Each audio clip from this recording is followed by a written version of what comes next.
Hello అందరికీ. ఈరోజు నేను చెప్పబోయే కథ ఇద్దరు మంచి మిత్రుల కథ.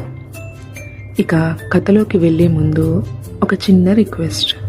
ఈ కథ మీకు నచ్చుతుంది అనుకుంటున్నాను.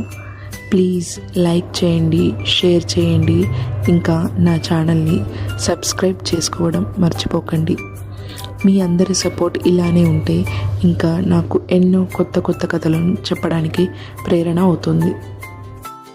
ఇక కథలోకి వెళితే, ఒక అడవిలో ఇద్దరు మంచి మిత్రులు ఉండేవారు. అందులో ఒకరేమో తాబేలు, ఇంకొకరేమో పావురం.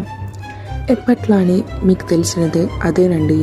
తాబేలు నెమ్మదిగా నడుస్తూ అడవంతా తిరుగుతూ నీళ్ళలో ఆడుకుంటూ ఉంటుంది.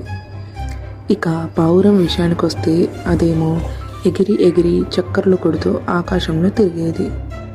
వీళ్ళిద్దరూ ఎంత మంచి ఫ్రెండ్స్ అంటే, ప్రతిరోజు సాయంత్రం ఇద్దరూ కలుసుకొని ముచ్చట్లు పెట్టుకునే అంత.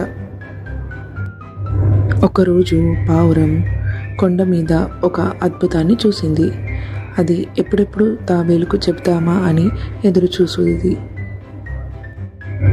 వెంటనే తాబేలు వచ్చేసరికి, ఒరే తాబేలు, నేను ఇవాళ ఒక కొండ మీదకి వెళ్ళాను. అక్కడి నుండి ఆకాశం ఎంత బాగుందో తెలుసా? మబ్బులన్నీ నా పక్కనే ఉన్నట్లు అనిపించింది. వెంటనే తాబేలు ముద్దుగా నవ్వి మౌనంగా ఉండిపోయింది. కానీ మనసులో మాత్రం నేను కూడా చూడాలి అని ఆశ కలిగింది. ఇక వెంటనే తాబేలు మరుసటి రోజు మెల్లిగా ఆ కొండపైనకి ఎక్కడం స్టార్ట్ చేసింది. అది తాబేలు ఎప్పుడు చూసినా వెళ్ళిన దారి కాదు. ఎంతో కష్టంగా అనిపించినా, అలసిపోయినా ఆగిపోలేదు. మనసులో పావురం చెప్పిన మాటలే గుర్తొచ్చాయి. అదేనండి, ఆకాశం ఎంత బాగుందో. చివరికి తాబేలు కొండపైకి చేరింది. పావురం తాబేలుని చూసి ఆశ్చర్యపోయింది. ఒరేయ్, నువ్వేనా? నిజంగా వచ్చావా ఇక్కడికి? నమ్మలేకపోతున్నా అసలు.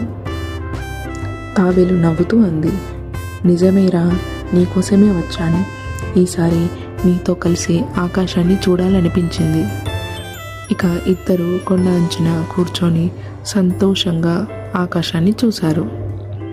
చివరగా ఒక మాట, ఇదే నిజమైన స్నేహం. తాబేలుకి రెక్కలు లేకపోయినా తన ఫ్రెండ్ పావురం కోసం కొండ మీదకి ఎక్కింది. ఇదేనండి అసలైన ఫ్రెండ్షిప్ అంటే.